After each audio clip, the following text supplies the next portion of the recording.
আসসালামু আলাইকুম, কী অবস্থা তোমাদের, কেমন আছো? আজকে তোমাদের ইতিহাস প্রথম পত্রের ফাইনাল একটা সাজেশন দেওয়া হবে। আর এই সাজেশনটা মূলত সিকিউ এর জন্য।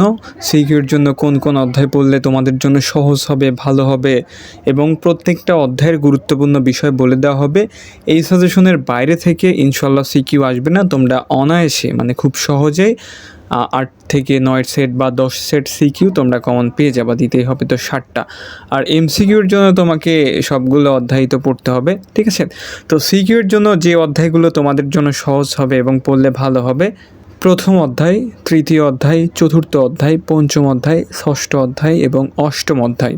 এই 6টা অধ্যায় দেওয়া হয়েছে। তোমার তৃতীয়, চতুর্থ, পঞ্চম, ষষ্ঠ, অষ্টম অধ্যায়টাই বেশি গুরুত্বপূর্ণ।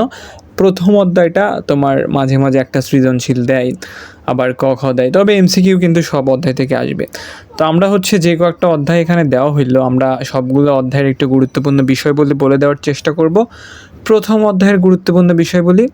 প্রথম অধ্যায় থেকে আমাদের পড়তে হবে ভারতবর্ষে আগত ইউরোপীয় কোম্পানিসমূহ। এখান থেকে তোমার এমসিকিউ হয়, ক্ষয়ের প্রশ্ন হয়। ইস্ট ইন্ডিয়া কোম্পানির আধিপত্য বিস্তার লাভ, পলাশির যুদ্ধ, বক্সার যুদ্ধ, এই দুইটাই গুরুত্বপূর্ণ। তোমার সিকিউ যদি আসে, একটা আসার সম্ভাবনা খুবই বেশি। তো এখান থেকে তোমরা পড়বা পলাশির যুদ্ধ, বক্সার যুদ্ধ আর কোম্পানির দেওয়ানি লাভ ও দ্বৈত শাসন। এই 3টা বিষয় পড়লে হয়ে যাবে। এই 3টার মধ্যে মোস্ট ইম্পর্টেন্ট পলাশির যুদ্ধ, তারপরে বক্সার যুদ্ধ।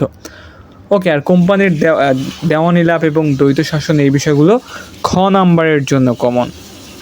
এবার আসে 3 নম্বর অধ্যায়। 3 নম্বর অধ্যায় থেকে আমরা যে বিষয়গুলো পড়বো দেখে নাও: lord Ripon, lord Curzon, sir Syed Ahmed Khan ও আলীনগর আন্দোলন, মুসলিম লীগ, লখনৌ চুক্তি, খিলাফত ও অসহযোগ আন্দোলন, জিন্নার 14 দফা ও গোলটেবিল বৈঠক, লাহোর প্রস্তাব, মন্ত্রী মিশন পরিকল্পনা, 1947 সালে ভারত শাসন আইন, পাকিস্তান ভারতের রাষ্ট্র অভ্যুদয়।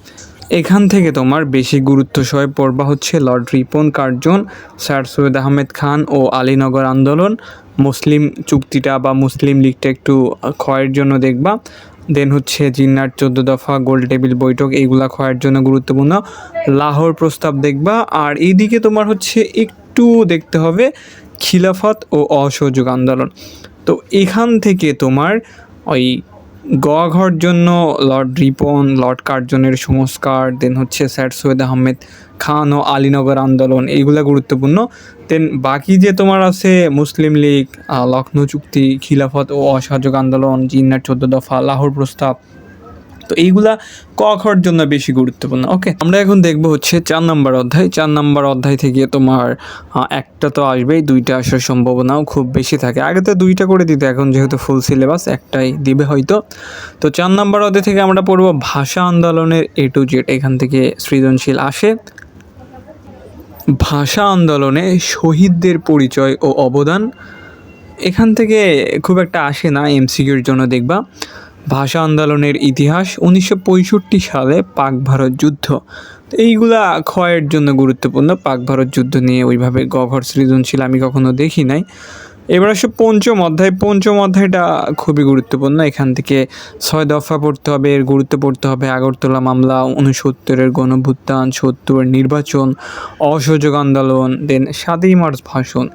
এখান থেকে হয়তো কিছু আসবে না, তারপরে একটু দেখে নিও বঙ্গবন্ধু নিয়ে যদি বা এনি চান্স কিছু দিয়ে দেয় আর কি। তো অষ্টম অধ্যায়। অষ্টম অধ্যায় থেকে তোমার পড়তে হবে বাংলাদেশের মুক্তিযুদ্ধ, ভারত সরকার, বৃহৎ শক্তিবর্গ, সোভিয়েত ইউনিয়ন, মার্কিন যুক্তরাষ্ট্র, গ্রেট ব্রিটেন, জাতিসংঘ, অন্যান্য সংস্থা, এগুলো একটু দেখো। তো এখান থেকে তোমার জাতিসংঘ, অন্যান্য সংস্থা গুরুত্বপূর্ণ, আর বৃহৎ শক্তিবর্গ নিয়ে একটু পড়া যেতে পারে। ষষ্ঠ অধ্যায়। ষষ্ঠ অধ্যায় আমরা পড়ব পাকিস্তান সেনাবাহিনীর গণহত্যা, বাঙালি জনতার প্রতিরোধ যুদ্ধ, মুজিবনগর সরকার এবং শপথ গ্রহণ। এই অধ্যায়টা এতটাও গুরুত্বপূর্ণ না, এগুলা এমসিকিউর জন্য খুব বেশি গুরুত্বপূর্ণ। তো তোমাদের যে কয়েকটা অধ্যায় বলে দেওয়া হলো, এই কয়েকটা অধ্যায় পড়ার চেষ্টা করো। হোপ এখান থেকে তোমরা সবগুলো সিকিউ কমন পেয়ে যাবা। আর এমসিকিউর জন্য তো তোমাকে ওই পুরো বইটাই পড়তে হবে, সিলেবাসে যতটুকু আছে আর কি। ওকে, তো তোমরা এগুলা পড়ার চেষ্টা করো। তোমরা চেষ্টা করবা বোর্ড বইটা ভালোভাবে পড়ার জন্য, যেহেতু কোশ্চেন এবার একটু কঠিনই করা হচ্ছে, স্ট্যান্ডার্ড লেভেলের কোশ্চেন হচ্ছে না। তো এই ক্ষেত্রে এই সাবজেক্টগুলোতে কি হয়, তোমার ইতিহাসে বিশেষ করে এমসিকিউ মেরে দেয়। তো এমনিতেই ক খ পড়ে রাখো, আর বোর্ড বই যদি পড়া থাকে এমনি পারবা, কিন্তু এমসিকিউ কিন্তু ওইভাবে পারা যায় না, এমসিকিউ সহজ হয়ে ওঠে না। এই ফার্স্ট পেপারটা একটু ভালো করতে হবে, সেকেন্ড পেপার তো আরও বেশি হার্ড হয়। তো যারা ইসলামের ইতিহাস নিছে তারা তো চিল, কিন্তু ইতিহাসের যারা তাদের একটু প্রবলেম হয়ে যায়। তো এমসিকিউ অনেক ভালোভাবে পড়তে হবে, যাতে মিনিমাম 25+ হয়। সবগুলো অধ্যায় একটু বোর্ড বই পড়ার চেষ্টা করো, গুরুত্বপূর্ণ বিষয়গুলো। আর সিকিউর জন্য এই অধ্যায়গুলো দেখো, বোর্ড বইটা যদি পড়তে পারো, যেহেতু সময় আছে, তারপরে হচ্ছে বোর্ড প্রশ্ন প্র্যাকটিস করো। আর কোনো টেস্ট পেপার কোনো কিছু সলভ করার দরকার নাই, সাপ্লিমেন্ট মাপ্লিমেন্ট পড়ার দরকার নাই, চেষ্টা করবা বোর্ড বই পড়ার জন্য, তাহলে ভালো কমন পাবা। তো এই ছিল তোমাদের আজকের ক্লাস ভিডিওটি ভালো লাগলে অবশ্যই একটা লাইক করে দিও।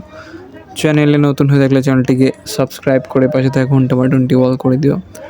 সবাই ভালো থাকো, সুস্থ থাকো, ভালোভাবে পড়াশোনা করো। আল্লাহ হাফেজ।